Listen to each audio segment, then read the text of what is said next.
ਵਾਹਿਗੁਰੂ ਵਾਹਿਗੁਰੂ ਵਾਹਿਗੁਰੂ ਵਾਹਿਗੁਰੂ ਵਾਹਿਗੁਰੂ। ਸਤਨਾਮ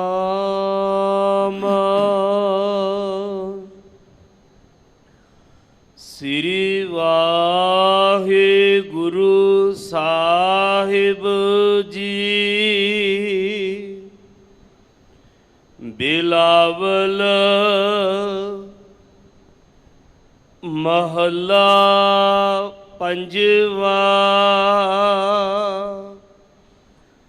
ਸਹਿਜ ਸਮਾਦ ਆਨੰਦ ਸੂਖ ਪੂਰੇ ਗੁਰ ਦੀਨਾ।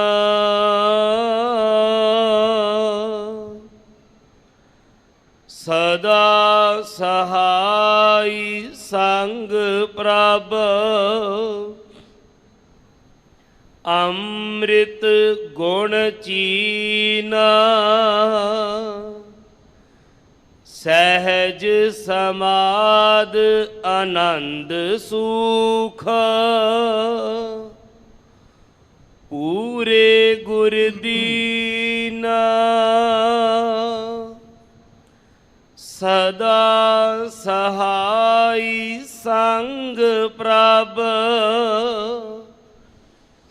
ਅੰਮ੍ਰਿਤ ਗੁਣ ਚੀਨਾ। ਰਹਾਉ ਜੈ ਜੈਕਾਰ ਜਗਤਰ ਮਹਿ ਲੋਚਹਿ ਸਭ ਜੀਆ। ਸੋ ਪ੍ਰਸੰਨ ਭਏ ਸਤਿਗੁਰ ਪ੍ਰਭੂ ਕਛ ਬਿਗਨ ਨਾ ਥੀਆ। ਜਾ ਕਾ ਅੰਗ ਦਇਆਲ ਪ੍ਰਭ ਤਾਕੇ ਸਭ ਦਾਸ ਸਦਾ ਸਦਾ ਵਡਿਆਈਆ। ਨਾਨਕ ਗੁਰ ਪਾਸ ਜਾ ਕਾ ਅੰਗ ਦਇਆਲ ਪ੍ਰਭ ਤਾਕੇ ਸਭ ਦਾਸ ਸਦਾ ਸਦਾ ਵਡਿਆਈਆ। ਨਾਨਕ ਗੁਰ ਪਾਸ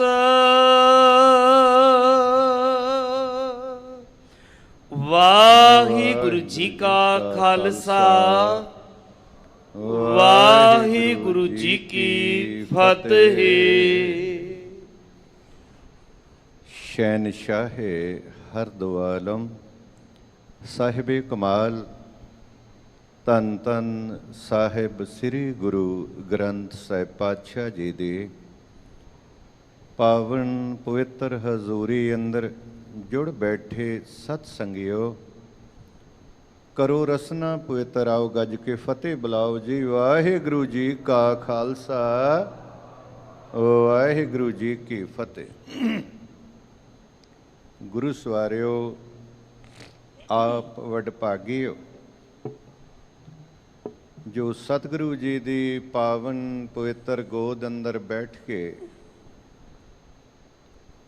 ਅੰਮ੍ਰਿਤ ਵੇਲੇ ਤੋਂ ਰੱਬੀ ਬਾਣੀ ਇਲਾਹੀ ਬਾਣੀ ਦਾ ਕੀਰਤਨ ਆਪ ਜੀ ਸਰਵਣ ਕਰ ਰਹੇ ਸੀ।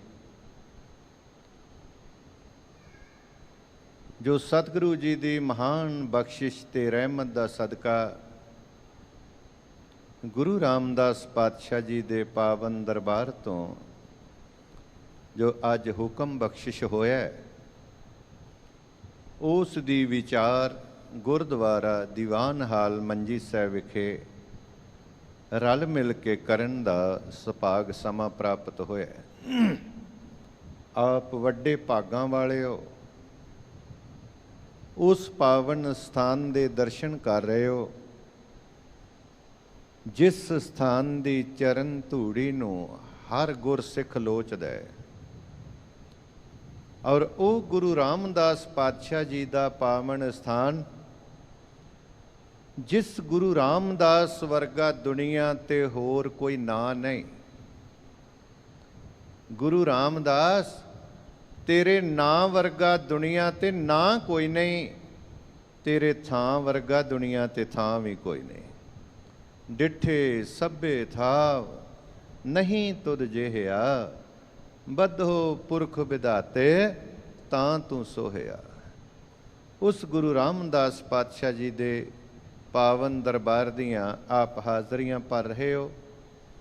ਮਾਨਯੋਗ ਸਿੰਘ ਸਾਹਿਬ ਜੀ ਦੀ ਰਸਨਾ ਤੋਂ ਆਪ ਜੀ ਨੇ ਉਹ ਇਲਾਹੀ ਫਰਮਾਨ ਸਰਵਣ ਕੀਤਾ ਹੈ ਜੋ ਬਿਲਾਵਲ ਰਾਗ ਅੰਦਰ ਪੰਚਮ ਪਾਤਸ਼ਾਹ ਸ਼ਹੀਦਾਂ ਦੇ ਸਰਤਾਜ ਸਤਿਗੁਰੂ ਸ਼ਾਂਤੀ ਦੇ ਪੁੰਜ ਪਾਤਸ਼ਾਹ ਗੁਰੂ ਅਰਜਨ ਦੇਵ ਮਹਾਰਾਜ ਜੀ ਦੀ ਰਸਨਾ ਤੋਂ ਉਚਾਰਨ ਹੋਇਆ।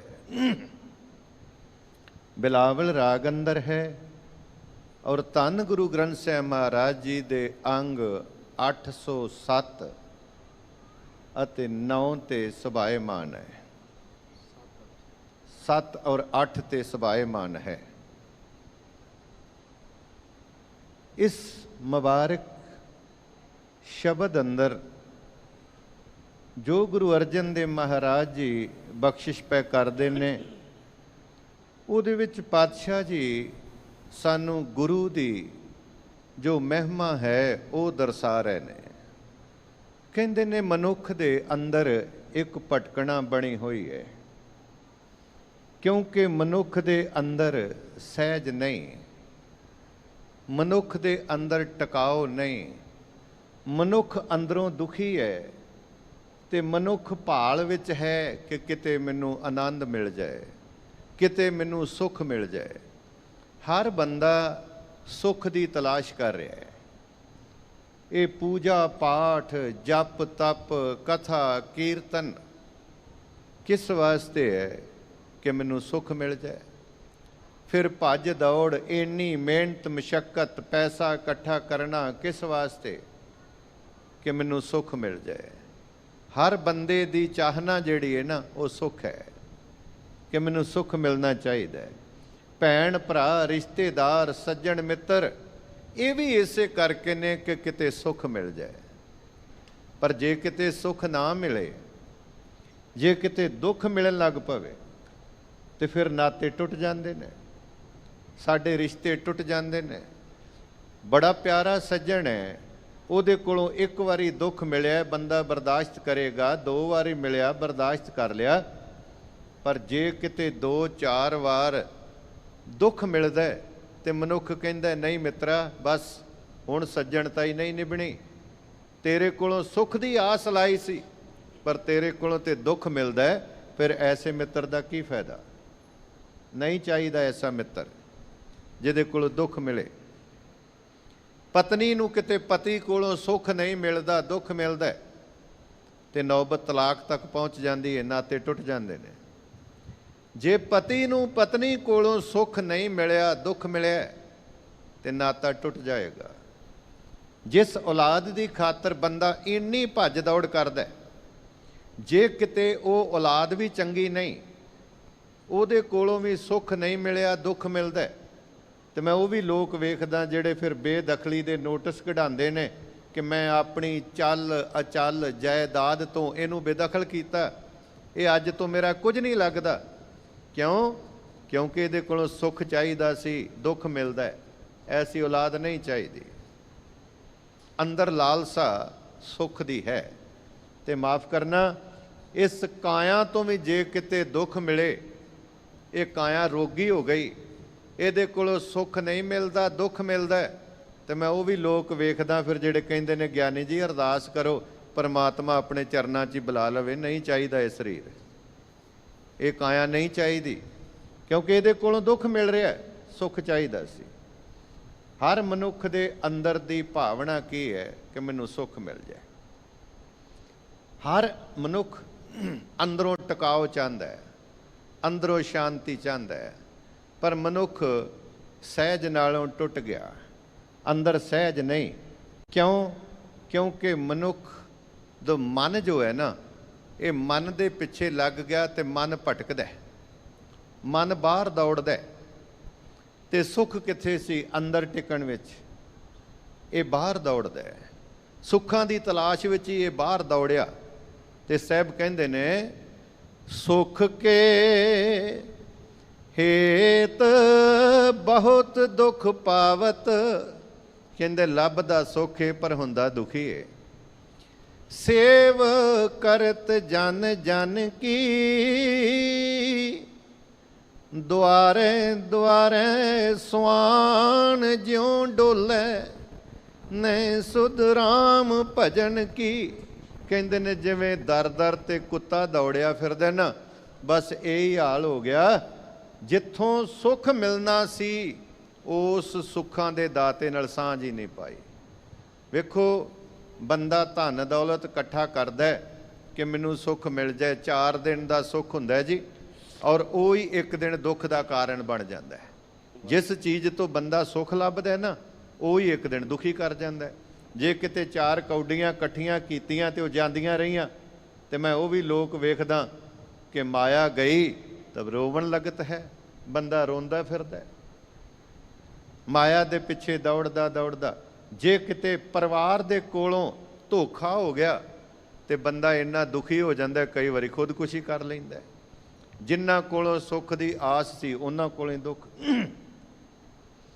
ਕਿਉਂਕਿ ਮਨੁੱਖੀ ਜੋ ਮਨ ਹੈ, ਜਿੰਨਾ ਚਿਰ ਇਹ ਟਿਕਾਓ ਵਿੱਚ ਨਹੀਂ ਆਉਂਦਾ, ਓਨੀ ਦੇਰ ਸੁੱਖ ਨਹੀਂ, ਓਨੀ ਦੇਰ ਸਹਿਜ ਨਹੀਂ, ਓਨੀ ਦੇਰ ਸਮਾਧੀ ਨਹੀਂ। ਤੇ ਇਹ ਟਿਕਾਓ ਵਿੱਚ ਤਾਂ ਆਉਂਦਾ ਜਦੋਂ ਗੁਰੂ ਦੀ ਮੱਤ ਲੈ ਲਵੇ। ਜਿੰਨਾ ਚਿਰ ਗੁਰੂ ਦੀ ਮੱਤ ਨਹੀਂ ਲਈ, ਓਨੀ ਦੇਰ ਇਹ ਟਿਕਾਓ ਵਿੱਚ ਨਹੀਂ ਜੇ ਆ ਸਕਦਾ। ਭਾਈ ਸਾਹਿਬ ਭਾਈ ਗੁਰਦਾਸ ਜੀ ਦਾ ਇੱਕ ਬੜਾ ਪਿਆਰਾ ਬਚਨ ਆਉਂਦਾ ਹੈ। ਉਹ ਕਹਿੰਦੇ ਨੇ, ਪਵਨ ਗਵਨ ਜੈਸੇ ਗੁੜੀਆ ਉਡਤ ਰਹੇ, ਪਵਨ ਰਹਿਤ ਗੁੱਡੀ ਉੱਡ ਨਾ ਸਕਤ ਹੈ। ਆਕਾਸ਼ ਦੇ ਵਿੱਚ ਬੱਚੇ ਗੁੱਡੀ ਉਡਾਉਂਦੇ ਨੇ, ਪਤੰਗ ਉਡਾਉਂਦੇ ਨੇ, ਤੇ ਉਹਨਾਂ ਚਿਰ ਉੱਡਦੀ ਏ ਜਿੰਨਾ ਚਿਰ ਹਵਾ ਚੱਲਦੀ ਏ। ਜੇ ਹਵਾ ਰੁਕ ਜਾਏ ਤੇ ਉਹ ਗੁੱਡੀ ਆਕਾਸ਼ ਵਿੱਚ ਉੱਡ ਨਹੀਂ ਸਕਦੀ। ਉਹਦੇ ਉੱਡਣ ਦਾ ਕਾਰਨ ਹੈ ਹਵਾ। ਇਸੇ ਤਰ੍ਹਾਂ ਹੀ ਮਨੁੱਖ ਨੂੰ ਜਿਹੜੀਆਂ ਵਾਸ਼ਨਾਵਾਂ ਨੇ ਨਾ, ਇਹ ਮਨੁੱਖੀ ਮਨ ਨੂੰ ਇੰਨਾ ਕੁ ਭਟਕਾਉਂਦੀਆਂ ਕਿ ਇਹਨੂੰ ਕਦੇ ਟਿਕਣ ਦਿੰਦੀਆਂ ਹੀ ਨਹੀਂ। ਪਵਨ ਰਹਿਤ ਗੁੱਡੀ ਉੱਡ ਨਾ ਸਕਤ ਹੈ, ਡੋਰੀ ਕੀ ਮਰੋਰ ਜੈਸੇ ਲਟੂਆ ਫਿਰਤ ਰਹੇ, ਤਾਏ ਹਾਏ ਮਿਟੇ ਗਿਰ ਪਰੇ ਹੋਏ ਥਕਤ ਹੈ। ਪਹਿਲਾਂ ਨਾ ਬੱਚਿਆਂ ਨੂੰ ਇੱਕ ਲੱਕੜੀ ਦਾ, ਉਹਦੇ ਵਿੱਚ ਲੋਹੇ ਦਾ ਕਿੱਲ ਲਾ ਕੇ ਤੇ ਇੱਕ ਲਾਟੂ ਬਣਾ ਕੇ ਦੇਣਾ, ਉਹਨੂੰ ਰੱਸੀ ਨਾਲ ਇੰਨੇ ਜ਼ੋਰ ਦੀ ਘੁਮਾ ਕੇ ਸੁੱਟਣਾ ਕਿ ਉਹ ਕਾਫੀ ਦੇਰ ਤੱਕ ਘੁੰਮਦਾ ਰਹਿੰਦਾ ਸੀ। ਪਰ ਜਦੋਂ ਉਹ ਤਾਕਤ ਮੁੱਕ ਜਾਏ ਤੇ ਫਿਰ ਆਪੇ ਹੀ ਟਿਕ ਜਾਂਦਾ ਹੈ, ਟਿਕਾਓ ਵਿੱਚ ਆ ਜਾਂਦਾ ਹੈ। ਇਸੇ ਤਰ੍ਹਾਂ ਹੀ ਕਹਿੰਦੇ ਨੇ, ਕੰਚਨ ਅਸ਼ੁੱਧ ਜੋ ਕੁਠਾਰੀ ਠਹਿਰਾਤ ਨਹੀਂ। ਸੋਨਾ ਜਿੰਨਾ ਚਿਰ ਅਸ਼ੁੱਧ ਹੈ, ਸ਼ੁੱਧ ਨਹੀਂ ਹੋਇਆ, ਓਨੀ ਦੇਰ ਜਦੋਂ ਕੁਠਾਰੀ ਵਿੱਚ ਪਾਉਂਦੇ ਨੇ ਨਾ, ਤੇ ਉਹ ਕਦੇ ਟਿਕਦਾ ਨਹੀਂ ਜੇ ਉਹਦੇ ਵਿੱਚ। ਉਹ ਇੰਨਾ ਕੁ ਭੁੜਕਦਾ ਹੈ ਕਿ ਬਾਹਰ ਡਿੱਗਣ ਨੂੰ ਫਿਰਦਾ। ਕੰਚਨ ਅਸ਼ੁੱਧ ਜੋ ਕੁਠਾਰੀ ਠਹਿਰਾਤ ਨਹੀਂ, ਸ਼ੁੱਧ ਭਏ ਨਿਹਚਲ ਸ਼ਬ ਕੇ ਸ਼ਕਤ ਹੈ। ਪਰ ਜਦੋਂ ਸ਼ੁੱਧ ਹੋ ਗਿਆ ਨਾ, ਫਿਰ ਨਿਹਚਲ ਭਾਵ ਆਪੇ ਹੀ ਟਿਕ ਜਾਂਦਾ ਹੈ। ਇਸੇ ਤਰ੍ਹਾਂ ਕਹਿੰਦੇ ਨੇ, ਦੁਰਮਤ ਦੁਬਦਾ ਭ੍ਰਮਤ ਚਤਰਕੁੰਟ। ਇਸੇ ਤਰ੍ਹਾਂ ਹੀ ਇਹ ਮਨ ਜਿਹੜਾ ਹੈ, ਇਹਨੂੰ ਜਦੋਂ ਇਹ ਦੁਰਮਤ ਭੈੜੀ ਮੱਤ ਵਾਲੇ ਪਾਸੇ, ਇਹ ਜਦੋਂ ਦੁਬਦਾ ਵਿੱਚ ਪੈ ਗਿਆ, ਫਿਰ ਚਾਰੇ ਦਿਸ਼ਾਵਾਂ ਵਿੱਚ ਦੌੜਦਾ ਫਿਰਦਾ ਹੈ।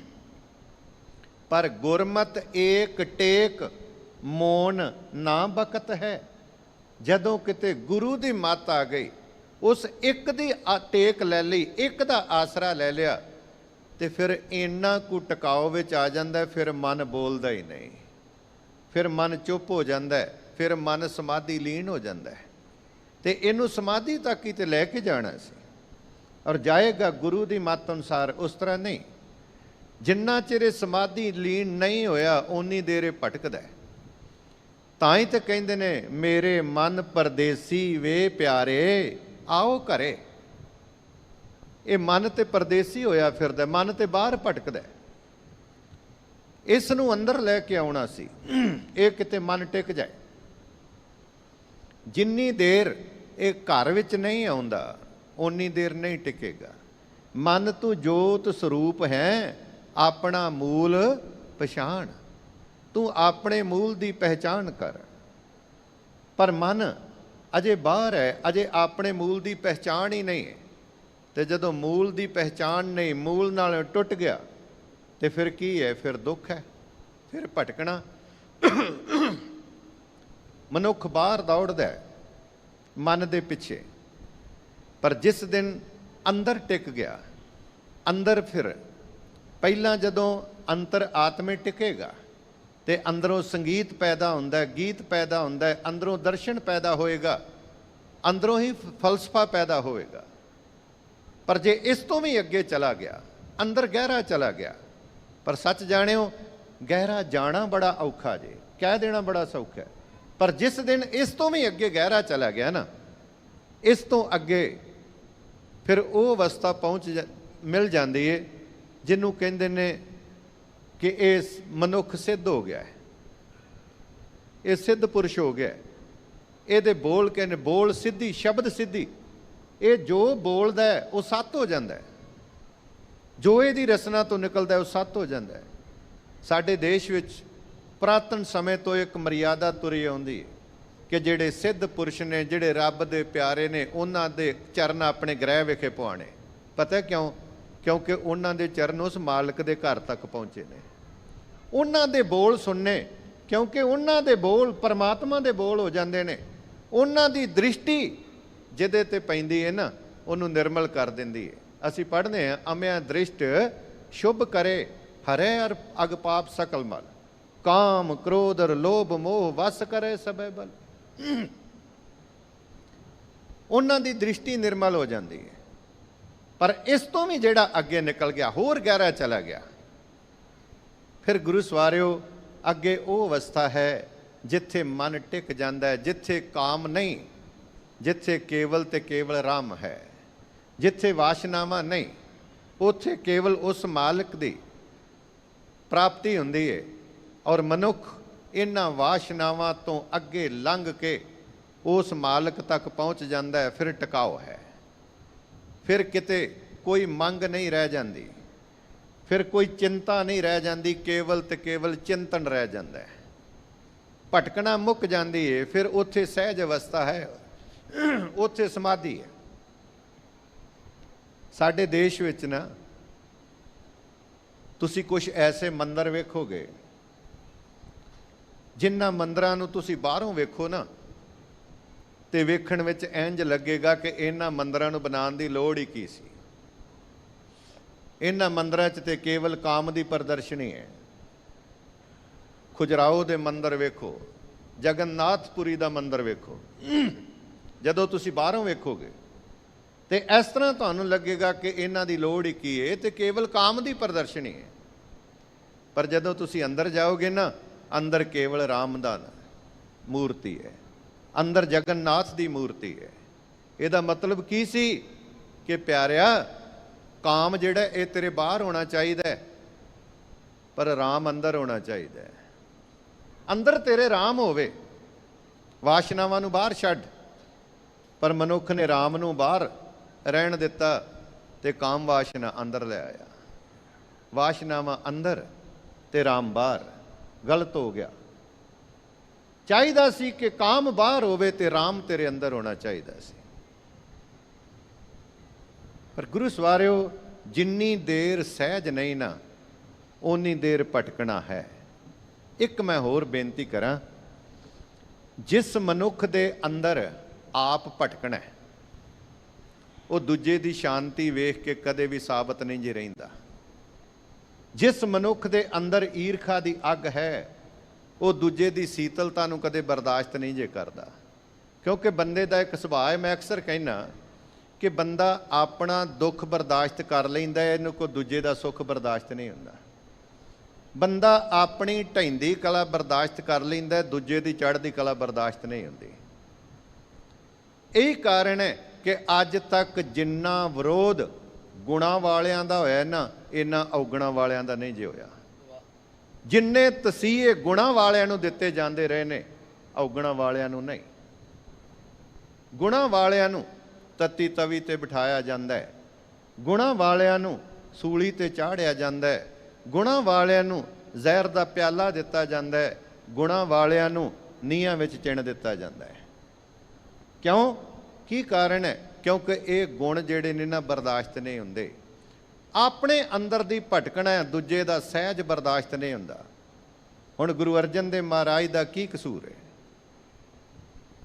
ਗੁਰੂ ਅਰਜਨ ਦੇਵ ਮਹਾਰਾਜ ਨੂੰ ਇੰਨੇ ਤਸੀਹੇ ਦਿੱਤੇ ਗਏ, ਕੋਈ ਬਹੁਤ ਵੱਡਾ ਗੁਨਾਹਗਾਰ ਹੋਵੇ ਉਹਨੂੰ ਵੀ ਇੰਨੇ ਤਸੀਹੇ ਨਹੀਂ ਜੇ ਦਿੱਤੇ ਜਾਂਦੇ ਜਿੰਨੇ ਗੁਰੂ ਅਰਜਨ ਦੇਵ ਮਹਾਰਾਜ ਨੂੰ ਦਿੱਤੇ ਗਏ। ਪਰ ਗੁਰੂ ਅਰਜਨ ਦੇਵ ਮਹਾਰਾਜ ਦਾ ਕੀ ਕਸੂਰ ਹੈ? ਅਸਲ ਵਿੱਚ ਇਹੀ ਕਸੂਰ ਹੈ ਕਿ ਉਹਨਾਂ ਦਾ ਕਸੂਰ ਹੀ ਕੁਝ ਨਹੀਂ। ਬਸ ਇਹੀ ਕਸੂਰ ਹੈ ਕਿ ਗੁਰੂ ਅਰਜਨ ਦੇਵ ਮਹਾਰਾਜ ਦਾ ਕਸੂਰ ਹੀ ਕੁਝ ਨਹੀਂ। ਨਿਰਵੈਰਾਂ ਨਾਲ ਵੈਰ ਰਚਾਏ ਜਾਂਦੇ ਨੇ। ਕਿਉਂ? ਕਿਉਂਕਿ ਮਨੁੱਖ ਦੇ ਅੰਦਰ ਦੀ ਜੋ ਅਵਸਥਾ ਹੈ ਨਾ, ਉਹ ਸਮਝਦਾ ਕਿ ਦੂਜਾ ਸੁਖੀ ਕਿਉਂ ਹੋਵੇ, ਦੂਜਾ ਸੁਖੀ ਕਿਉਂ। ਔਰ ਗੁਰੂ ਅਰਜਨ ਦੇਵ ਮਹਾਰਾਜ, ਜਿਨ੍ਹਾਂ ਨੂੰ ਅਸੀਂ ਸ਼ਹੀਦਾਂ ਦੇ ਸਰਤਾਜ ਕਹਿੰਦੇ ਹਾਂ, ਉਹਨਾਂ ਦੇ ਅੰਦਰ ਦਾ ਸਹਿਜ ਕੈਸਾ ਹੈ। ਕਮਾਲ ਦੀ ਗੱਲ ਇਹ ਹੈ ਕਿ ਵੇਖੋ, ਕਦੇ ਨਮਰੂਦ ਦੀ ਕਚਹਿਰੀ ਵਿੱਚ ਵੀ ਅੱਗ ਸਾਹਮਣੇ ਆਈ, ਪਰ ਕਹਿੰਦੇ ਨੇ ਕਿ ਜਿਹੜੇ ਕੋਲੇ ਸਨ ਨਾ ਫੁੱਲ ਬਣ ਗਏ। ਕਦੇ ਪ੍ਰਹਲਾਦ ਦੇ ਸਾਹਮਣੇ ਵੀ ਆਈ ਅੱਗ,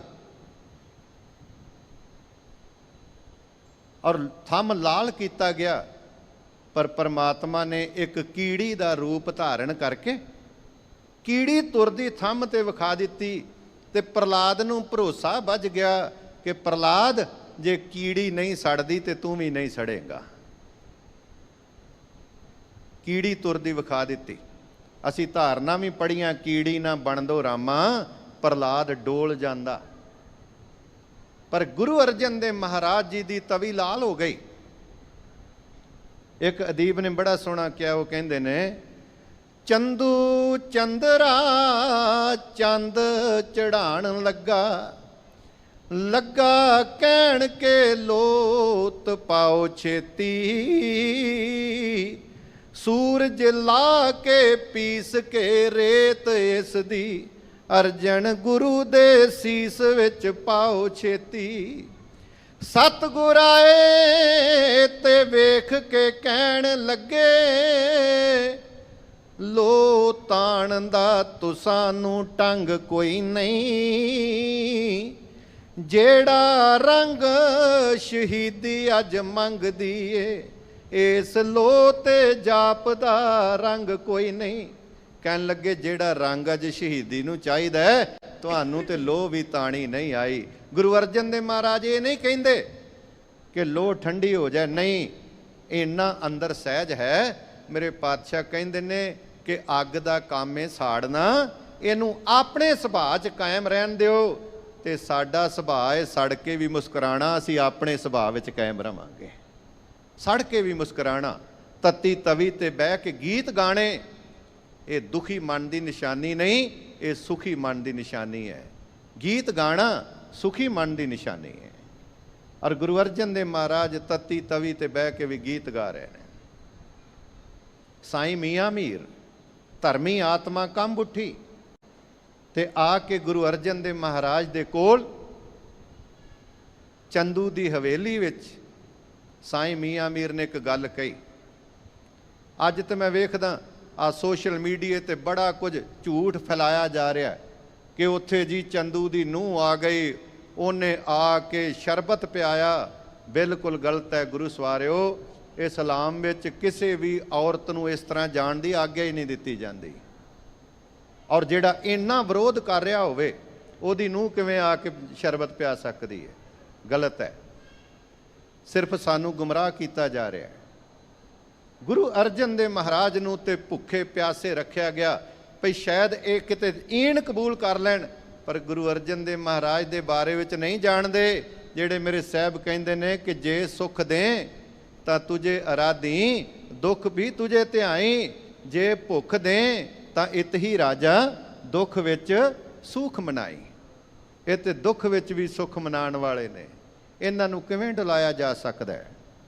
ਪਰ ਯਤਨ ਕੀਤਾ ਗਿਆ। ਸਾਈਂ ਮੀਆਂ ਮੀਰ ਉਹ ਆ ਕੇ ਧਰਮੀ ਆਤਮਾ ਸੀ, ਕੰਬ ਉੱਠਿਆ, ਅੱਖਾਂ 'ਚ ਆਂਸੂ ਨੇ, ਤੇ ਆ ਕੇ ਕਹਿਣ ਲੱਗਾ ਮਹਾਰਾਜ ਇਹ ਕੀ ਹੋ ਰਿਹਾ ਹੈ? ਤੁਸੀਂ ਪਾਤਸ਼ਾਹ ਇਹ ਕੀ ਕਰਦੇ ਹੋ? ਕਿਉਂਕਿ ਜਦੋਂ ਹਰਮੰਦਰ ਸਾਹਿਬ ਦੀ ਨੀਂਹ ਰੱਖਣੀ ਸੀ ਨਾ, ਤੇ ਸਾਈਂ ਮੀਆਂ ਮੀਰ ਨੇ ਕਿਹਾ ਸੀ ਮਹਾਰਾਜ ਜੀ ਇਹ ਨੀਂਹ ਤੁਸੀਂ ਰੱਖੋ, ਤੇ ਗੁਰੂ ਅਰਜਨ ਦੇਵ ਮਹਾਰਾਜ ਨੇ ਕਿਹਾ ਸਾਈਂ ਜੀ ਸਮਾਂ ਆਵੇਗਾ ਨੀਂਹ ਅਸੀਂ ਵੀ ਰੱਖਾਂਗੇ, ਪਰ ਮੇਰੇ ਨਾਲ ਇੱਕ ਵਾਅਦਾ ਕਰੋ ਕਿ ਅੱਜ ਤੁਸੀਂ ਨੀਂਹ ਰੱਖਣ ਲੱਗੇ ਹੋ, ਮੇਰੇ ਸਿੱਖ ਕੀਰਤੀ ਪੈ ਕਰਦੇ ਨੇ, ਮੇਰੇ ਸਿੱਖ ਉਹਦਾ ਗੀਤ ਗਾਉਂਦੇ ਨੇ ਮਾਲਕ ਦੇ, ਪਰ ਜਿੱਦਣ ਮੈਂ ਨਹੀਂ ਰੱਖਾਂਗਾ ਤੁਹਾਡੀਆਂ ਅੱਖਾਂ 'ਚ ਆਂਸੂ ਨਹੀਂ ਆਉਣਗੇ। ਇਹ ਵਾਅਦਾ ਕਰੋ। ਸਾਈਂ ਮੀਆਂ ਮੀਰ ਅੱਜ ਵੇਖ ਕੇ ਕੰਬ ਉੱਠਿਆ ਤੇ ਬੇਨਤੀ ਕੀਤੀ, ਕਹਿਣ ਲੱਗਾ ਮਹਾਰਾਜ ਇਹ ਕਿੱਥੇ ਹੋ? ਇਹ ਕੀ ਹੁੰਦਾ ਹੈ? ਅਰਜਨ ਜੀ ਕੀ ਪੈ ਕਰਦੇ ਹੋ ਹੰਸ ਅੰਮ੍ਰਿਤੀ ਸਰਵਰ ਦੇ, ਕਿਉਂ ਅੱਗ ਅੰਦਰ ਪੈ ਤਰਦੇ ਹੋ? ਤਦ ਹੱਸ ਕਿਹਾ ਗੁਰੂ ਅਰਜਨ ਨੇ, ਤੂੰ ਫਕਰਾ ਰਮਜ਼ ਪਛਾਣੀ ਨਹੀਂ, ਮੈਂ ਤੇਰੇ ਦਿਲ ਦੀ ਜਾਣ ਗਿਆ, ਤੂੰ ਮੇਰੇ ਦਿਲ ਦੀ ਜਾਣੀ ਨਹੀਂ। ਮੈਂ ਧਰਨੀਆਂ ਹੈ ਸਨ ਦੋ ਨੀਆਂ, ਇੱਕ ਇਹ ਤੇ ਇੱਕ ਹਰਮੰਦਰ ਦੀ, ਇਹ ਮੈਂ ਰੱਖਾਂ ਉਹ ਤੂੰ ਰੱਖੇ, ਇਹ ਚਾਹ ਸੀ ਮੇਰੇ ਅੰਦਰ ਦੀ। ਉਸ ਮੰਦਰ ਅੰਦਰ ਸ਼ਰਧਾ ਦਾ ਇੱਟ ਚੂਨਾ ਗਾਰਾ ਲੱਗਦਾ ਏ, ਇਹ ਮੰਦਰ ਬਣਦਾ ਹੀ ਤਦ ਫਕਰਾ ਜਦ ਲਹੂ ਬੇਦੋਸ਼ਾ ਵਗਦਾ ਏ। ਉਸ ਮੰਦਰ ਅੰਦਰ ਗਾਵੇ, ਕਹਿਣ ਲੱਗੇ ਉਸ ਮੰਦਰ ਅੰਦਰ ਗਾਵੇਗੀ ਜਸ ਰੱਬ ਦਾ ਸਭਾ ਮਰੀਦਾਂ ਦੀ, ਇਸ ਮੰਦਰ ਨੂੰ ਰੰਗ ਲਾਵੇਗੀ ਰਤ ਮੇਰੇ ਅਮਰ ਸ਼ਹੀਦਾਂ ਦੀ। ਉਹ ਤੇਰੀ ਹੈ ਇਹ ਮੇਰੀ ਹੈ, ਦੋਵਾਂ ਦੀਆਂ ਦੋਵੇਂ ਯਾਦਾਂ ਨੇ, ਇੱਕ ਬਲੀਦਾਨ ਇੱਕ ਭਗਤੀ ਦੀ, ਮਿੱਤਰਾਂ ਦੀਆਂ ਦੋ ਬੁਨਿਆਦਾਂ ਨੇ। ਕਹਿਣ ਲੱਗੇ ਸੱਜਣਾ ਮੈਂ ਦੋ ਨੀਹਾਂ ਰੱਖਣੀਆਂ ਸਨ। ਔਰ ਇੱਕ ਹੋਰ ਬੜੀ ਕਮਾਲ ਦੀ ਗੱਲ ਕਹਿ ਦਿੱਤੀ, ਕਹਿਣ ਲੱਗੇ ਸਾਈਂ ਨੂੰ ਕਿਹਾ ਛੋੜੋ ਪ੍ਰੀਤੀ ਚਾਮ ਸੇ, ਹੈ ਅੱਗ ਤਨ ਨੂੰ ਸਾੜ ਰਹੀ, ਹਮ ਸ਼ਾਂਤ ਹੈ ਹਰੀ ਨਾਮ ਸੇ। ਕਹਿਣ ਲੱਗੇ ਕੀ ਹੋਇਆ? ਜੇ ਅੱਗ ਤਨ ਨੂੰ ਤਪਾ ਰਹੀ ਏ, ਫਿਰ ਮੇਰੇ ਅੰਦਰ ਨੂੰ ਕੋਈ ਨਹੀਂ ਜੇ ਤਪਾ ਸਕਦਾ। ਕਿਉਂ? ਕਿਉਂਕਿ ਅੰਦਰ ਸਹਿਜ ਹੈ, ਅੰਦਰ ਆਤਮਕ ਅਡੋਲਤਾ ਵਾਲੀ ਅਵਸਥਾ ਹੈ, ਅੰਦਰ ਟਿਕਿਆ ਹੋਇਆ ਨਾਮ ਦੁਆਰਾ, ਇਸ ਅੰਦਰ ਨੂੰ ਕੋਈ ਨਹੀਂ ਤਪਾ ਸਕਦਾ। ਇੱਥੋਂ ਤੱਕ ਕਿ ਜਿਨ੍ਹਾਂ ਨੇ ਸਜ਼ਾਵਾਂ ਸੁਣਾਈਆਂ, ਕਹਿਣ ਲੱਗੇ ਕਿ ਤੁਹਾਡੇ ਲਈ ਕੁਝ ਸਜ਼ਾਵਾਂ ਨੀਯਤ ਕੀਤੀਆਂ ਨੇ, ਇਹ ਭੁਗਤਣ ਲਈ ਤਿਆਰ ਹੋ ਜਾਓ। ਪਾਤਸ਼ਾਹ ਕਹਿਣ ਲੱਗੇ ਪਿਆਰ ਨਾਲ ਤੇ ਸਿਰ ਨਿਮ ਸਕਦਾ, ਪਰ ਹੰਕਾਰ ਨਾਲ ਕਦੇ ਨਹੀਂ ਨਿਮ ਸਕਦਾ। ਕੀ ਸਜ਼ਾ ਹੈ ਸਾਡੇ ਲਈ? ਤੇ ਕਹਿਣ ਲੱਗੇ ਤੁਹਾਨੂੰ ਲੋਹ ਕਰਕੇ ਲਾਲ ਉਹਦੇ ਉੱਤੇ ਬਿਠਾਇਆ ਜਾਏਗਾ। ਫਿਰ ਕਹਿਣ ਲੱਗੇ ਜੇ ਫਿਰ ਵੀ ਗੱਲ ਨਾ ਬਣੇ, ਕਹਿਣ ਲੱਗੇ ਅੱਜ ਤੱਕ ਦੁਨੀਆ ਨੇ ਆਲੂ ਉਬਲਦੇ ਵੇਖੇ, ਚੌਲ ਉਬਲਦੇ ਵੇਖੇ, ਪਰ ਦੁਨੀਆ ਦੇ ਲੋਕ ਤੁਹਾਨੂੰ ਵੀ ਦੇਗ ਵਿੱਚ ਉਬਾਲੇ ਖਾਂਦਿਆਂ ਵੇਖਣਗੇ। ਪਾਤਸ਼ਾਹ ਕਹਿਣ ਲੱਗੇ ਜੇ ਫਿਰ ਵੀ ਤੁਹਾਡੀ ਗੱਲ ਨਾ ਬਣੇ ਤੇ ਕੀ ਕਰੋਗੇ? ਕਹਿਣ ਲੱਗੇ ਫਿਰ ਅੱਜ ਤੱਕ ਮਹਾਂਪੁਰਸ਼ਾਂ ਦੇ ਸੀਸ ਵਿੱਚ ਫੁੱਲ ਪੈਂਦੇ ਰਹੇ, ਤੁਹਾਡੇ ਸੀਸ ਵਿੱਚ ਵੀ ਪੈਂਦੇ ਰਹੇ, ਪਰ ਦੁਨੀਆ ਦੇ ਲੋਕ ਤੱਤੀ ਰੇਤ ਤੁਹਾਡੇ ਸੀਸ ਵਿੱਚ ਪੈਂਦੀ ਵੇਖਣਗੇ। ਪਾਤਸ਼ਾਹ ਕਹਿਣ ਲੱਗੇ ਜੇ ਫਿਰ ਵੀ ਗੱਲ ਨਾ ਬਣੇ ਤੇ ਫਿਰ ਕੀ ਕਰੋਗੇ? ਕਹਿਣ ਲੱਗੇ ਫਿਰ ਇਸ ਸਰੀਰ ਨੂੰ ਛਾਲੇ ਛਾਲੇ ਕਰ ਦਿੱਤਾ ਜਾਏਗਾ, ਔਰ ਫਿਰ ਰਾਵੀ ਦੇ ਠੰਡੇ ਪਾਣੀ ਵਿੱਚ ਰੋੜ ਦਿੱਤਾ ਜਾਏਗਾ। ਤੇ ਮੇਰੇ ਪਾਤਸ਼ਾਹ ਨੇ ਕਿਹਾ ਸੀ, ਕਹਿਣ ਲੱਗੇ ਮੇਰੀ ਸਦਾ ਕੋ ਦਬਾਣਾ ਤਾਂ ਮੁਮਕਿਨ ਹੈ। ਕਹਿਣ ਲੱਗੇ ਠੀਕ ਹੈ, ਤੁਸੀਂ ਸੱਚ ਦੀ ਆਵਾਜ਼ ਨੂੰ ਕੁਝ ਸਮੇਂ ਲਈ ਦਬਾ ਸਕਦੇ ਹੋ। ਕਿਉਂ? ਕਿਉਂਕਿ ਤੁਹਾਡੇ ਕੋਲ ਹਕੂਮਤ ਦੀ ਤਾਕਤ ਹੈ। ਅੱਜ ਵੀ ਮੈਂ ਵੇਖਿਆ ਕਿ ਹਕੂਮਤਾਂ ਬੜੀਆਂ ਚਾਲਾਂ ਚੱਲਦੀਆਂ ਨੇ, ਪਤਾ ਨਹੀਂ ਸਾਡੇ ਨਾਲ ਅੱਗ ਦਾ ਤੇ ਕਦੋਂ ਦਾ ਸਬੰਧ ਹੈ, ਬਹੁਤ ਪੁਰਾਣਾ ਸਬੰਧ ਤੁਰਿਆ ਹੁੰਦਾ। ਕਦੀ ਲੋਹ ਕਰਕੇ ਲਾਲ ਬਿਠਾਇਆ ਜਾਂਦਾ ਤੇ ਗੁਰੂ ਸਵਾਰਿਓ ਕਦੀ ਟਾਇਰ ਪਾ ਕੇ ਅੱਗ ਲਾ ਕੇ ਗਲਾਂ ਵਿੱਚ ਪਾਏ ਜਾਂਦੇ ਨੇ। ਇਹ ਅੱਗ ਦਾ ਸਾਡੇ ਨਾਲ ਬਹੁਤ ਪੁਰਾਣਾ ਸਬੰਧ ਹੈ। ਗੁਰੂ ਅਰਜਨ ਦੇਵ ਮਹਾਰਾਜ ਉਹਨਾਂ ਨੇ ਇੱਕ ਗੱਲ ਕਹੀ, ਕਿਉਂ? ਕਿਉਂਕਿ ਅੱਜ ਤੱਕ ਜਿੰਨੇ ਵੀ ਸੱਚ ਦੀ ਗੱਲ ਕਰਨ ਵਾਲੇ ਨੇ ਉਹਨਾਂ ਨੂੰ ਸੱਤਵਾਦੀਆਂ ਨੂੰ ਹੀ ਅੱਤਵਾਦੀ ਆਖਿਆ ਜਾਂਦਾ ਰਿਹਾ, ਸੱਤਵਾਦੀਆਂ ਨੂੰ ਅੱਤਵਾਦੀ ਕਿਹਾ ਜਾਂਦਾ ਰਿਹਾ। ਪਿੱਛੇ ਜੇ ਜਦੋਂ ਐਡਾ ਭੈੜਾ ਦੌਰ ਚੱਲਿਆ ਤੇ ਉਸ ਵੇਲੇ ਕੁਝ ਨੌਜਵਾਨ ਜਿਨ੍ਹਾਂ ਦੇ ਪੈਰਾਂ 'ਚ ਬੇੜੀਆਂ ਨੇ, ਹੱਥਾਂ ਨੂੰ ਹੱਥ ਕੜੀਆਂ ਨੇ, ਲੈ ਕੇ ਲਿਜਾ ਰਹੇ ਸਨ। ਤੇ ਕਿਸੇ ਨੇ ਪੁੱਛ ਲਿਆ, ਕਹਿਣ ਲੱਗਾ ਇਹ ਆਸ਼ਿਕ دیਵਾਨੇ ਕਿਹੜੀ ਹੂਰ ਦੇ ਨੇ, ਇਹ ਮੂਸੇ ਮਸਾਹਦ ਕਿਹੜੇ ਤੂਰ ਦੇ ਨੇ। ਤੇ ਜਵਾਬ ਮਿਲਿਆ, ਕਹਿਣ ਲੱਗੇ ਚੱਲੇ ਚਰਖੜੀ ਤੋਂ ਤੁਰੇ ਆ ਰਿਆਂ ਤੇ ਇਹ ਅੱਤਵਾਦੀ ਬੜੀ ਦੂਰ ਦੇ ਨੇ। ਗੁਰੂ ਸਵਾਰਿਓ, ਸੱਤਵਾਦੀਆਂ ਨੂੰ ਹਮੇਸ਼ਾ ਅੱਤਵਾਦੀ ਕਿਹਾ ਜਾਂਦਾ ਰਿਹਾ। ਸਮੇਂ ਦੀ ਹਕੂਮਤ ਦੀਆਂ ਨਜ਼ਰਾਂ ਵਿੱਚ ਗੁਰੂ ਅਰਜਨ ਦੇਵ ਮਹਾਰਾਜ ਵੀ ਅੱਤਵਾਦੀ ਨੇ, ਸਮੇਂ ਦੀਆਂ ਹਕੂਮਤ ਦੀ ਨਜ਼ਰਾਂ ਵਿੱਚ ਗੁਰੂ ਤੇਗ ਬਹਾਦਰ ਪਾਤਸ਼ਾਹ ਵੀ ਅੱਤਵਾਦੀ ਨੇ। ਇੱਥੇ ਹੀ ਬਸ ਨਹੀਂ, ਗੁਰੂ ਗੋਬਿੰਦ ਸਿੰਘ ਮਹਾਰਾਜ ਵੀ ਅੱਤਵਾਦੀ ਨੇ, ਔਰ ਉਹ ਛੋਟੇ ਸਾਹਿਬਜ਼ਾਦੇ ਵੀ ਅੱਤਵਾਦੀ ਨੇ, ਜਿਨ੍ਹਾਂ ਨੂੰ ਨੀਹਾਂ ਵਿੱਚ ਚਿਣ ਦਿੱਤਾ ਗਿਆ। ਕਿਉਂ? ਕਿਉਂਕਿ ਸੱਤਵਾਦੀਆਂ ਦਾ ਨਾਮ ਹੀ ਅੱਤਵਾਦੀ ਰੱਖਿਆ ਗਿਆ। ਔਰ ਅੱਜ ਵੀ ਬੜੇ ਯਤਨ ਕੀਤੇ ਜਾ ਰਹੇ ਨੇ, ਕਿਤੇ ਅੱਤਵਾਦੀ ਕਹਿ ਕੇ, ਕਿਤੇ ਅੱਜ ਗੈਂਗਸਟਰ ਬਣਾ ਕੇ ਕਈਆਂ ਤਰੀਕਿਆਂ ਦੇ ਨਾਲ ਸਿੱਖੀ ਦਾ ਘਾਣ ਕੀਤਾ ਜਾ ਰਿਹਾ ਹੈ, ਕਿਤੇ ਨਸ਼ਿਆਂ ਦੇ ਵਿੱਚ। ਪਰ ਗੁਰੂ ਸਵਾਰਿਓ, ਮੈਂ ਇੱਕ ਬੇਨਤੀ ਕਰਨੀ ਚਾਹੁੰਦਾ, ਸਿੱਖੀ ਨੂੰ ਕਦੇ ਕੋਈ ਮਿਟਾ ਨਹੀਂ ਜੇ ਸਕਦਾ, ਪਰ ਜੇ ਸਾਡੇ ਅੰਦਰ ਕਿਤੇ ਫੁੱਟ ਨਾ ਹੋਵੇ ਤੇ। ਇੱਕ ਅਦੀਬ ਨੇ ਬੜੀ ਸੋਹਣੀ ਗੱਲ ਕਹੀ ਹੈ, ਉਹ ਕਹਿੰਦੇ ਨੇ ਕਿ ਸਾਡੀ ਬਾਣ ਜਹਾਨ ਤੋਂ ਵੱਖਰੀ ਏ, ਅਸਾਂ ਜਨਮ ਖੰਡੇ ਧਾਰੋਂ ਧਾਰਿਆ ਏ। ਸਾਡੀ ਤੇ ਪਦੈਸ਼ ਹੀ ਖੰਡੇ ਵਿੱਚੋਂ ਹੈ। ਸਾਡੀ ਬਾਣ ਜਹਾਨ ਤੋਂ ਵੱਖਰੀ ਏ, ਅਸੀਂ ਜਨਮ ਖੰਡੇ ਧਾਰੋਂ ਧਾਰਿਆ ਏ। ਸਾਡੀ ਸ਼ਾਂਤੀ ਤੇ ਮੂੰਹੋਂ ਮੌਤ ਬੋਲੀ, ਸਿਦਕ ਜਿੱਤਿਆ ਏ, ਆਰਾ ਹਾਰਿਆ ਏ। ਵੇਖੋ ਵੀਰਤਾ ਕਿਸੇ ਜੇ ਪੱਗ ਲਾਈ, ਅਸਾਂ ਉਸ ਦਾ ਸਿਰ ਉਤਾਰਿਆ ਏ। ਸਾਨੂੰ ਮੌਤ ਮਰ ਜਾਣੀ ਨਹੀਂ ਮਾਰ ਸਕਦੀ, ਜਦੋਂ ਮਾਰਿਆ ਫੁੱਟ ਨੇ ਮਾਰਿਆ ਏ। ਸਾਡੇ ਅੰਦਰ ਦੀ ਜਿਹੜੀ ਫੁੱਟ ਹੈ ਉਹ ਹੀ ਸਿੱਖ ਨੂੰ ਕਮਜ਼ੋਰ ਕਰਦੀ ਏ। ਜੇ ਸਾਡੇ ਅੰਦਰ ਫੁੱਟ ਨਾ ਹੋਵੇ ਤੇ ਦੁਨੀਆ ਦੀ ਕੋਈ ਤਾਕਤ ਸਿੱਖ ਦੇ ਸਾਹਮਣੇ ਖਲੋ ਨਹੀਂ ਜੇ ਸਕਦੀ। ਇਸ ਕਰਕੇ ਮੈਂ ਇੱਕ ਬੇਨਤੀ ਕਰਨੀ ਚਾਹੁੰਦਾ ਕਿ ਜੇ ਤੁਸੀਂ ਕਿਤੇ ਅਸੀਂ ਇੱਕ ਹੋ ਕੇ ਚੱਲੀਏ, ਜੇ ਤੁਸੀਂ ਤਰਤੀਬ ਵਿੱਚ ਤੁਰ ਪਏ ਤੇ ਤਰਾਨਾ ਬਦਲ ਜਾਏਗਾ, ਦੁਸ਼ਮਣ ਬਦਲ ਜਾਵਣਗੇ, ਯਾਰਾਨਾ ਬਦਲ ਜਾਏਗਾ। ਤੁਸੀਂ ਜੇ ਏਕਤਾ ਰੱਖੀ ਤੇ ਡੁੱਲੇ ਖੂਨ ਦਾ ਸਦਕਾ ਇੱਕ ਇਨਕਲਾਬ ਹੈ ਆਉਣਾ, ਜ਼ਮਾਨਾ ਬਦਲ ਜਾਏਗਾ। ਗੁਰੂ ਸਵਾਰਿਓ, ਜ਼ਮਾਨਾ ਤੁਹਾਡੇ ਅੱਗੇ ਇੱਕ ਦਿਨ ਝੁਕ ਜਾਏਗਾ, ਪਰ ਲੋੜ ਹੈ ਸਾਡੇ ਵਿੱਚ ਏਕਤਾ ਹੋਣੀ ਚਾਹੀਦੀ ਹੈ। ਗੁਰੂ ਅਰਜਨ ਦੇਵ ਮਹਾਰਾਜ ਕਹਿੰਦੇ ਨੇ, ਮੇਰੀ ਸਦਾ ਕੋ ਦਬਾਣਾ ਤਾਂ ਮੁਮਕਿਨ ਹੈ, ਮਗਰ ਬਦਲਤੇ ਵਕਤ ਕੀ ਰਫਤਾਰ ਕੌਣ ਰੋਕੇਗਾ। ਫਸੀਲੋ ਆਤਸ਼ੋ ਆਹਨ ਬਹੁਤ ਬੁਲੰਦ ਸਹੀ। ਆ ਜਿਹੜੀ ਆਹਨ ਅੱਗ ਦੀ ਤੇ ਲੋਹੇ ਦੀ ਦੀਵਾਰ, ਫਸੀਲ ਕਹਿੰਦੇ ਨੇ ਦੀਵਾਰ ਨੂੰ, ਮੇਰੇ ਸਾਹਮਣੇ ਖੜੀ ਕਰਕੇ ਮੈਨੂੰ ਮੌਤ ਦਾ ਭੈ ਦੇ ਰਹੇ ਹੋ। ਮੁਬਾਰਕ ਹੈ, ਤੁਹਾਡੀ ਦੀਵਾਰ ਬੜੀ ਮਜ਼ਬੂਤ ਹੋਵੇਗੀ। फसीलो आतशो आहन बहुत बुलंद सही, मगर हयात की ललकार कौन रोकेगा। मेरे ख्यालों की परवाज रोकने वालों हर गोविंद की तलवार कौन रोकेगा।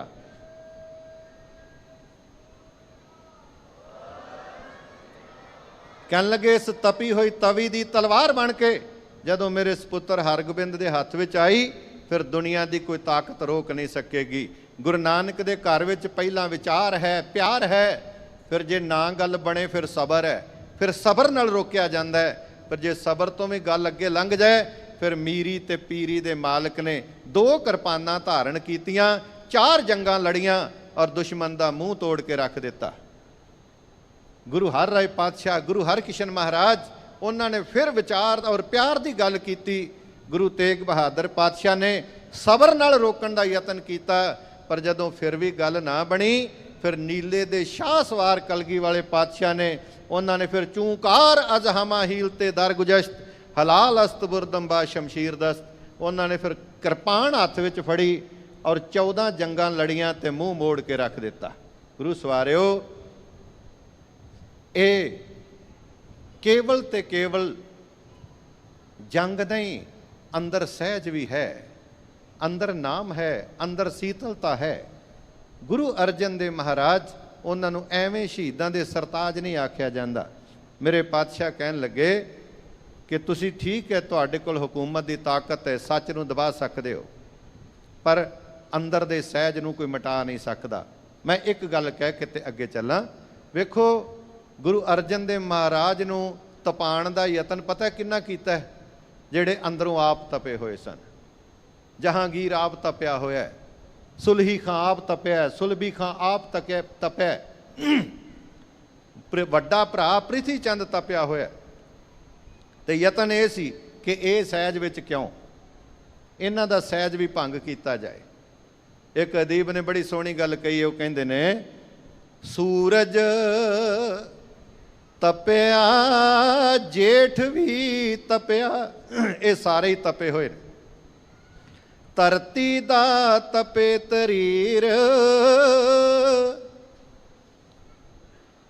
ਲੋ ਵੀ ਤਪ ਗਈ, ਦੇਗ ਵੀ ਤਪ ਗਈ, ਤਪਿਆ ਦੇਗ ਦੇ ਵਿਚਲਾ ਨੀਰ।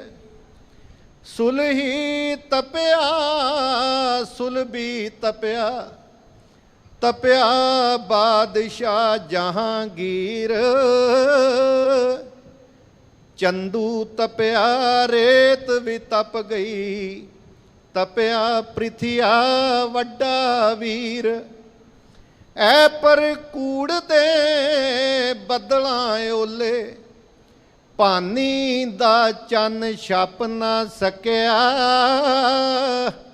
ਅੱਜ ਤਪਿਆਂ ਨੇ ਬਹੁਤ ਤਪਾਇਆ, ਪਰ ਗੁਰੂ ਅਰਜਨ ਤਪ ਨਾ ਸਕਿਆ। ਬੜਾ ਯਤਨ ਕੀਤਾ ਕਿ ਗੁਰੂ ਅਰਜਨ ਦੇ ਮਹਾਰਾਜ ਤਪ ਜਾਣ, ਪਰ ਉਹਨਾਂ ਦੇ ਅੰਦਰ ਸਹਿਜ ਹੈ, ਉਹਨਾਂ ਦੇ ਅੰਦਰ ਆਨੰਦ ਹੈ, ਉਹਨਾਂ ਦੇ ਅੰਦਰ ਅਡੋਲਤਾ ਹੈ। ਕੋਈ ਦੁਨੀਆ ਦੀ ਤਾਕਤ ਤਪਾ ਨਹੀਂ ਸਕਦੀ, ਪਰ ਇਹ ਸਹਿਜ ਤੇ ਆਨੰਦ ਕਿੱਥੋਂ ਮਿਲਦਾ ਹੈ? ਮੇਰੇ ਪਾਤਸ਼ਾਹ ਜੀ ਬਖਸ਼ਿਸ਼ ਪੈ ਕਰਦੇ ਨੇ, ਆਓ ਬੜੇ ਪਿਆਰ ਨਾਲ ਸਰਵਣ ਕਰੀਏ ਜੀ। ਸਤਨਾਮ ਸ੍ਰੀ ਵਾਹਿਗੁਰੂ ਸਾਹਿਬ ਜੀ। ਬਿਲਾਵਲ ਮਹਲਾ ਪੰਜਵਾ। ਸਹਿਜ ਸਮਾਦ ਆਨੰਦ ਸੂਖ, ਪੂਰੇ ਗੁਰ ਦੀਨਾ। ਕਹਿੰਦੇ ਨੇ ਇਹ ਸਹਿਜ ਆਤਮਕ ਅਡੋਲਤਾ ਵਾਲੀ ਅਵਸਥਾ, ਸਮਾਧੀ ਦੀ ਅਵਸਥਾ, ਇਹ ਆਨੰਦ ਦੀ ਅਵਸਥਾ। ਦੇਖੋ ਆਨੰਦ ਇਹ ਨਹੀਂ ਹੈ ਕਿ ਚਾਰ ਪ੍ਰਸ਼ਾਦੇ ਛਕ ਲਏ ਤੇ ਕਹਿ ਦਿੱਤਾ ਕਿ ਆਨੰਦ ਆ ਗਿਆ ਤੇ ਮੁੜ ਕੇ 5-6 ਘੰਟਿਆਂ ਬਾਅਦ ਫਿਰ ਆਨੰਦ ਜਾਂਦਾ ਰਿਹਾ। ਨਹੀਂ, ਇਹ ਉਹ ਆਨੰਦ ਹੈ ਜਿਹੜਾ ਗੁਰੂ ਕੋਲੋਂ ਮਿਲਦਾ ਹੈ। ਆਨੰਦ ਆਨੰਦ ਸਭ ਕੋ ਕਹੈ, ਆਨੰਦ ਗੁਰੂ ਤੇ ਜਾਣਿਆ।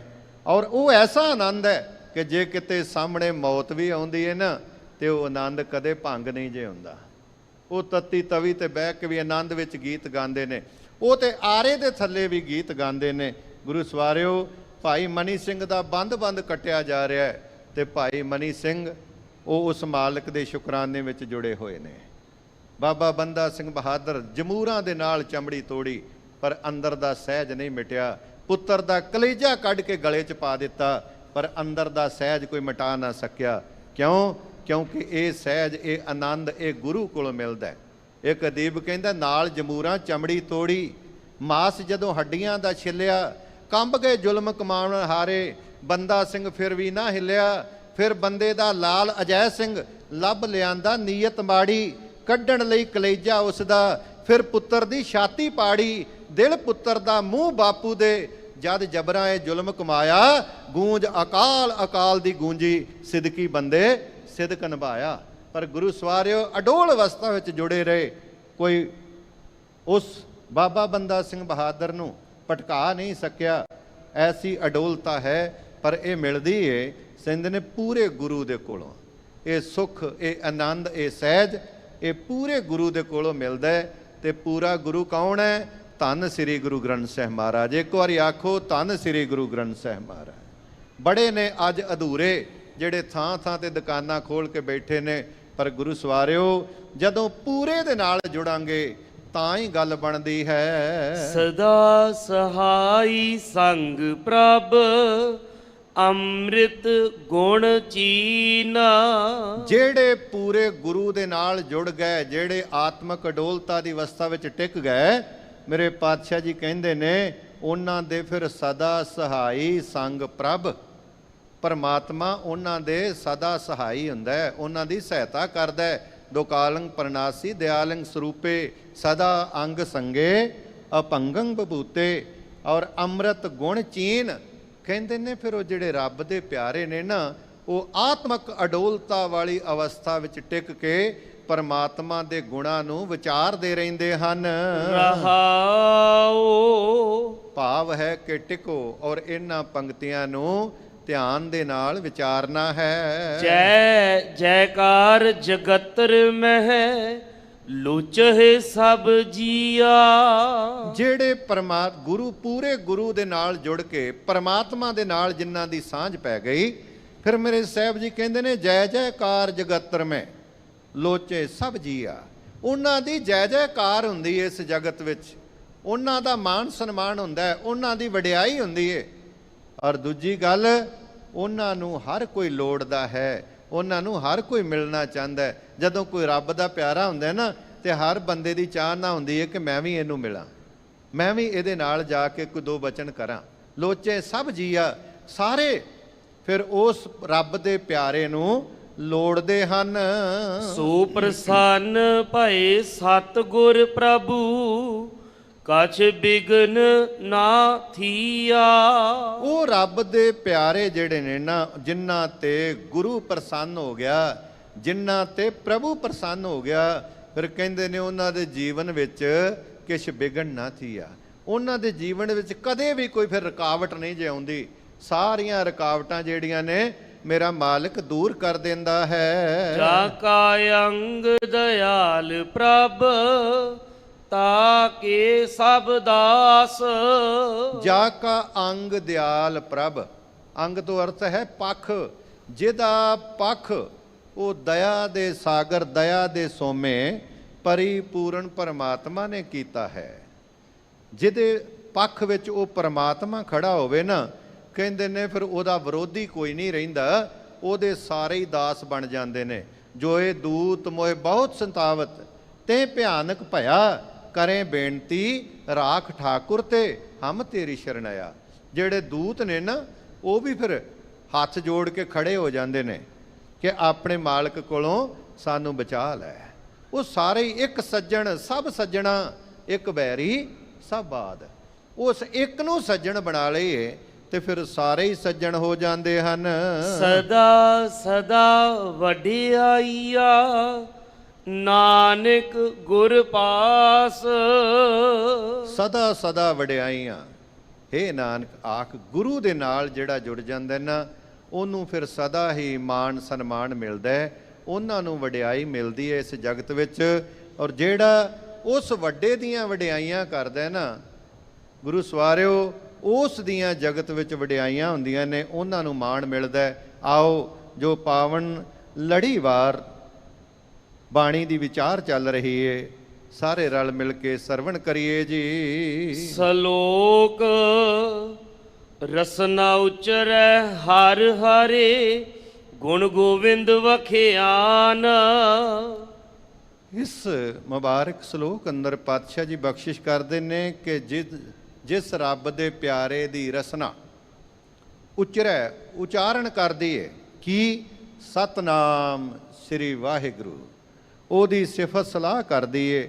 ਔਰ ਉਹਦੇ ਗੁਣਾਂ ਦਾ, ਕਿਦੇ ਗੋਬਿੰਦ ਦੇ ਗੁਣ ਗੋਬਿੰਦ ਵਖਿਆਨ। ਗੋਬਿੰਦ ਭਾਵ ਉਹ ਪਰਿਪੂਰਨ ਪਰਮਾਤਮਾ ਜਿਹੜਾ ਸਾਰੀ ਧਰਤੀ ਦਾ ਹੀ ਰੱਖਿਅਕ ਹੈ। ਗੋ ਕਹਿੰਦੇ ਨੇ ਧਰਤੀ ਨੂੰ, ਗੋਬਿੰਦ ਉਹ ਪਰਮਾਤਮਾ, ਉਹਦੇ ਗੁਣਾਂ ਦਾ ਜਿਹਦੀ ਰਸਨਾ ਵਖਿਆਨ ਕਰਦੀ ਹੈ। ਨਾਨਕ ਪਕੜੀ ਟੇਕ ਏਕ ਪਰਮੇਸ਼ਰ ਰਖਾ ਨਿਦਾਨ। ਜਿਨ੍ਹਾਂ ਨੇ, ਹੇ ਨਾਨਕ ਸਾਹਿਬ ਕਹਿੰਦੇ ਨੇ, ਜਿਨ੍ਹਾਂ ਨੇ ਉਸ ਇੱਕ ਦਾ ਆਸਰਾ ਲਿਆ, ਇੱਕ ਦੀ ਟੇਕ ਲਈਏ, ਜਿਹੜੇ ਥਾਂ ਥਾਂ ਤੇ ਨਹੀਂ ਐਵੇਂ ਭਟਕਦੇ ਫਿਰਦੇ, ਫਿਰ ਕਹਿੰਦੇ ਨੇ ਅੰਤ ਸਮੇਂ ਤੇ ਨਿਧਾਨ ਤੋਂ ਭਾਵ ਇਹ ਹੈ ਅੰਤ ਸਮਾਂ। ਗੁਰੂ ਗੋਬਿੰਦ ਸਿੰਘ ਮਹਾਰਾਜ ਕਹਿੰਦੇ ਨੇ ਨਾ, ਜਬ ਆਪ ਕੀ ਔਦ ਨਿਧਾਨ ਬਣੇ ਅਤ ਹੀ ਰਣ ਮੈਂ ਤਬ ਜੂਝ ਮਰੂੰ। ਜਦੋਂ ਮੇਰਾ ਆਖਰੀ ਸਮਾਂ ਆਵੇ, ਤੇ ਕਿੱਥੇ ਆਵੇ, ਮੈਂ ਸ਼ਸਤਰਾਂ ਦੇ ਨਾਲ ਮੈਦਾਨੇ ਜੰਗ ਵਿੱਚ ਜੂਝਦਾ ਹੋਇਆ ਸ਼ਹੀਦ ਹੋ ਜਾਵਾਂ। ਇੱਥੇ ਪਾਤਸ਼ਾਹ ਜੀ ਕਹਿੰਦੇ ਨੇ ਕਿ ਉਹ ਪਰਮਾਤਮਾ ਜਦੋਂ ਅੰਤ ਸਮਾਂ ਆਉਂਦਾ ਨਾ, ਉਦੋਂ ਵੀ ਆਪਣੇ ਪਿਆਰਿਆਂ ਦੀ ਫਿਰ ਰੱਖਿਆ ਕਰਦਾ ਹੈ। ਸ਼ੰਤ ਸੋ ਸੁਆਮੀ ਪ੍ਰਭ ਰਖ ਕੋ ਅੰਚਲ ਤਾਂ ਕੈ ਲਾਗ ਜਿਓ। ਉਹ ਪਰਿਪੂਰਨ ਪਰਮਾਤਮਾ, ਰੱਖ ਕੋ ਦਾ ਅਰਥ ਹੈ ਉਹ ਹੀ ਰਾਖਾ ਹੈ। ਰਾਖਾ ਏਕ ਹਮਾਰਾ ਸੁਆਮੀ ਸਕਲ ਘਟਾਕਾ ਅੰਤਰਜਾਮੀ। ਉਹ ਸਾਰਿਆਂ ਦਾ ਹੀ ਰਾਖਾ ਹੈ, ਰੱਖਿਆ ਕਰਨ ਵਾਲਾ ਹੈ। ਮਾਂ ਦੇ ਪੇਟ ਵਿੱਚ ਵੀ ਉਸੇ ਨੇ ਰੱਖਿਆ ਕੀਤੀ। ਤੇ ਕਹਿੰਦੇ ਨੇ ਸੋ ਸੁਆਮੀ ਪ੍ਰਭ ਰਖ ਕੋ ਅੰਚਲ ਤਾਂ ਕੈ ਲਾਗ ਜਿਓ। ਉਸ ਪਰਮਾਤਮਾ ਦਾ ਜਿਹੜਾ ਸਾਰਿਆਂ ਦਾ ਰੱਖ ਹੈ ਨਾ, ਉਹਦਾ ਪੱਲਾ ਫੜ ਕੇ ਰੱਖ ਹੈ ਭਾਈ, ਉਹਦਾ ਪੱਲਾ ਕਦੇ ਨਹੀਂ ਛੱਡਣਾ ਹੈ। ਭਜ ਸਾਧੂ ਸੰਗ ਦਇਆਲ ਦੇਵ, ਮਨ ਕੀ ਮਤ ਤਿਆਗ ਜਿਓ। ਸਾਧੂ ਸੰਗ ਭਾਵ ਗੁਰ ਸੰਗਤ, ਇੱਥੇ ਸਾਧੂ ਦਾ ਅਰਥ ਹੈ ਗੁਰੂ। ਕਹਿੰਦੇ ਨੇ ਭਜ, ਭਜ ਦਾ ਅਰਥ ਹੈ ਜਪਣਾ। ਕਿੱਥੇ ਜਪਣਾ? ਸਤ ਸੰਗਤ ਵਿੱਚ ਆ ਕੇ। ਤੇ ਕਿਹਨੂੰ ਜਪਣਾ? ਦਇਆਲ ਦੇਵ, ਜਿਹੜਾ ਭਾਵ ਦਇਆ ਦਾ ਘਰ ਹੈ, ਪਰਿਪੂਰਨ ਪਰਮਾਤਮਾ। ਤੇ ਨਾਲ ਇਹ ਗੱਲ ਕਹਿ ਦਿੱਤਾ ਵੀ ਕਿਵੇਂ ਜਪਣਾ। ਸਭ ਕਹਿੰਦੇ ਨੇ ਮਨ ਕੀ ਮਤ ਤਿਆਗ ਜਿਓ। ਕਹਿੰਦੇ ਨੇ ਮਨ ਦੀ ਮਤ ਤਿਆਗ ਕੇ ਗੁਰੂ ਦੀ ਮਤ ਗ੍ਰਹਿਣ ਕਰਕੇ ਤੇ ਉਸ ਪਰਿਪੂਰਨ ਪਰਮਾਤਮਾ ਜਿਹੜਾ ਦਇਆ ਦਾ ਘਰ ਹੈ ਉਸ ਦਾ ਨਾਮ ਜਪਣਾ ਹੈ। ਇੱਕ ਓਟ ਕੀਜੈ ਜਿਉ ਦੀਜੈ, ਆਸ ਇੱਕ ਧਰਣੀ ਧਰੈ। ਕਹਿੰਦੇ ਨੇ ਇੱਕ ਦਾ ਆਸਰਾ ਲੈਣਾ, ਇੱਕ ਓਟ ਕੀਜੈ। ਤੇ ਕਰਨਾ ਕੀ ਹੈ? ਜਿਹਦਾ ਆਸਰਾ ਲੈਣਾ ਨਾ, ਜੀਓ ਦੀਜੈ, ਉਹਨੂੰ ਆਪਣਾ ਆਪਾ ਉਹਦੇ ਅੱਗੇ ਅਰਪਣ ਕਰ ਦੇਣਾ, ਸਰੈਂਡਰ ਕਰ ਦੇਣਾ। ਇੱਕ ਓਟ ਕੀਜੈ ਜੀਓ ਦੀਜੈ, ਆਸ ਇੱਕ ਧਰਣੀ ਧਰੈ।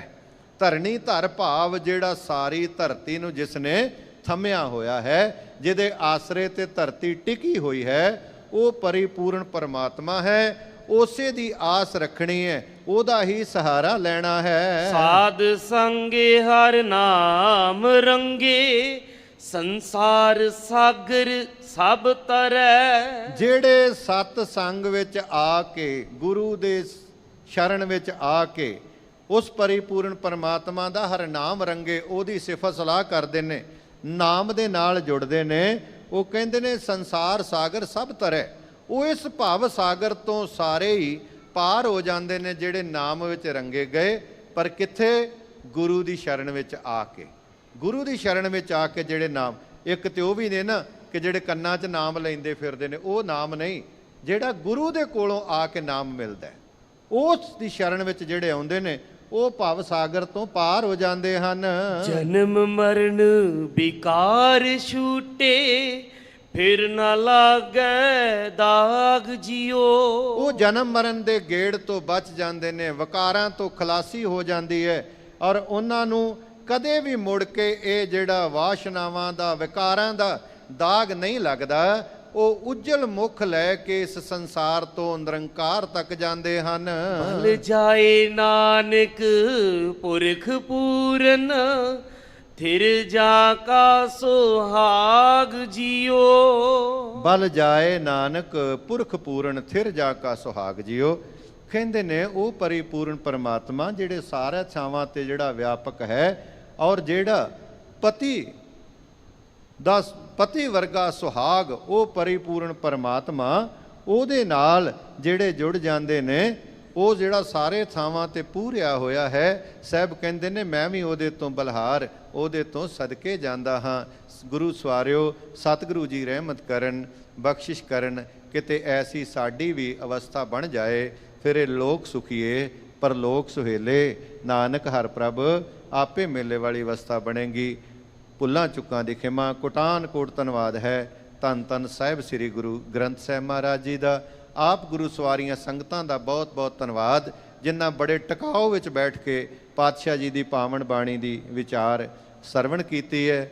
ਮੈਂ ਧੰਨਵਾਦੀ ਹਾਂ ਸਿੱਖ ਜਗਤ ਦੀ ਮਾਇਆ ਨਾਜ ਹਸਤੀ ਮਾਨਯੋਗ ਸਿੰਘ ਸਾਹਿਬ, ਗਿਆਨੀ ਜਗਤਾਰ ਸਿੰਘ ਜੀ, ਹੈੱਡ ਗ੍ਰੰਥੀ ਸੱਚਖੰਡ ਸ੍ਰੀ ਹਰਿਮੰਦਰ ਸਾਹਿਬ, ਜਿਨ੍ਹਾਂ ਨੇ ਇਹ ਸੁਭਾਗ ਸਮਾਂ ਬਖਸ਼ਿਸ਼ ਕੀਤਾ ਗੁਰੂ ਸਵਾਰੀਆਂ ਸੰਗਤਾਂ ਦੇ ਦਰਸ਼ਨ ਕਰਨ ਦਾ। ਮਾਨਯੋਗ ਗਿਆਨੀ ਜੀ ਦਾ ਭਾਈ ਸਾਹਿਬ ਭਾਈ ਗੁਰਸੇਵਕ ਸਿੰਘ ਜੀ, ਜਿਨ੍ਹਾਂ ਨੇ ਬੜੇ ਪਿਆਰ ਵਿੱਚ ਭਿੱਜ ਕੇ ਬਾਣੀ ਪੜ੍ਹੀ, ਇਹਨਾਂ ਦਾ ਵੀ ਧੰਨਵਾਦ। ਸਾਰਿਆਂ ਦਾ ਹਾਰਦਿਕ ਤੌਰ ਤੇ ਧੰਨਵਾਦ। ਭੁੱਲਾਂ ਚੁੱਕਾਂ ਦੀ ਖਿਮਾ। ਆਓ ਆਖਰੀ ਪੰਕਤੀਆਂ ਪੜ੍ਹ ਕੇ ਸਮਾਪਤੀ ਕਰੀਏ ਜੀ। ਜਨਮ ਮਰਨ ਵਿਕਾਰ ਛੂਟੇ, ਫਿਰ ਨਾ ਲਾਗੈ ਦਾਗ ਜਿਓ। ਬਲ ਜਾਏ ਨਾਨਕ ਪੁਰਖ ਪੂਰਨਾ, ਫਿਰ ਜਾ ਕਾ ਸੁਹਾਗ ਜਿਓ। ਵਾਹਿਗੁਰੂ ਜੀ ਕਾ